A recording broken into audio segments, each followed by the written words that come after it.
Here is and this is going to be, I know is devastating. We have heard about a story about Benghazi for now, has it been 5 years? Has it been 5 years that we have heard this story about Benghazi? I know Mitt Romney thought he had basically won the election when he raised it in the first debate with Barack Obama. Well, 2012. So in 2012. A bit shy of like 3.5 years. No. It was September 11th, I think, 2011. Yeah. And so 5 years. And this has been almost the most important issue on the right for this entire time. If only the truth about Benghazi came out. They've had 4 or 5 committee hearings on this. And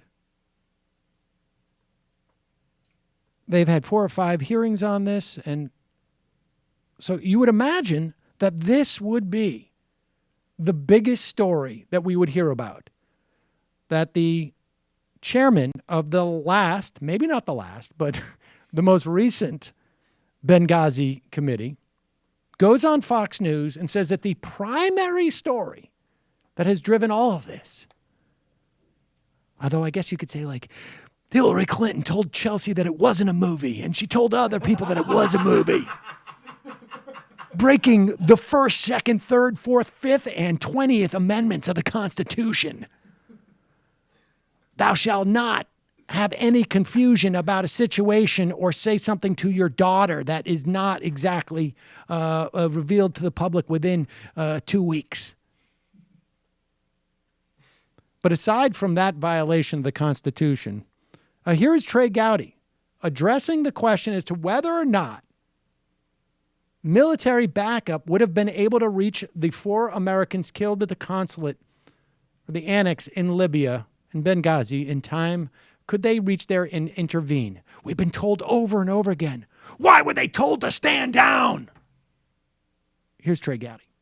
One other question here on Benghazi. There's a report that's floating out there that says your attorney, General Dana Chipman, said from the beginning that nothing could be done to save the 4 Americans in Benghazi in September of 2012.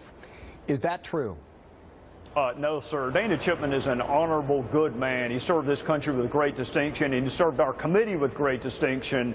That was a transcript from one question he asked to Leon Panetta and Jeremy Bash. When you see the full transcript, and you will, then you will see what Dana was talking about was a very small point. The posture of the troops, the order that was given by Panetta and the president, how that order was received, all of that is what we want to ask people about. Whether or not they could have gotten there in time, I don't think there's any issue with respect to that. They couldn't. The next question is, why could you not? Why were you not positioned to do it? So Dana is a wonderful person. He served the committee with great distinction and the country. They did him a real disservice when they selectively leaked part of his question. The hearing starts in 1 hour. We thank you for your time. Well, it's never been a question as to whether or not they could get there in time. So now the question is, why wasn't a backup team for a situation that had yet to occur? Why weren't they in a position where they could get into Libya at that time? Which, of course, you know, right?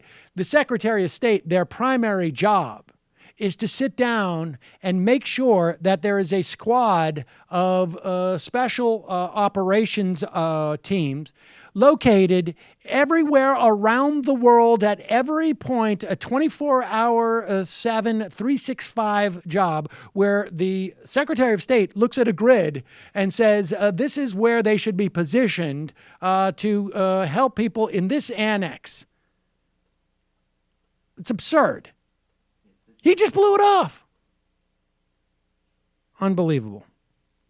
Unbelievable. I guess that attack was in 2012 as opposed to 2011. I thought it was 2011. I mean, really, the real question that should be brought up, and this is the one that nobody's asking about this, is why didn't Hillary Clinton, as Secretary of State of the United States, have ESP? Hello, you. I'm Sam Seder. Looking for smart progressive talk that is occasionally amusing? Well, subscribe to our YouTube feed. Subscribe to our podcast. Like us on Facebook. And just generally enjoy us.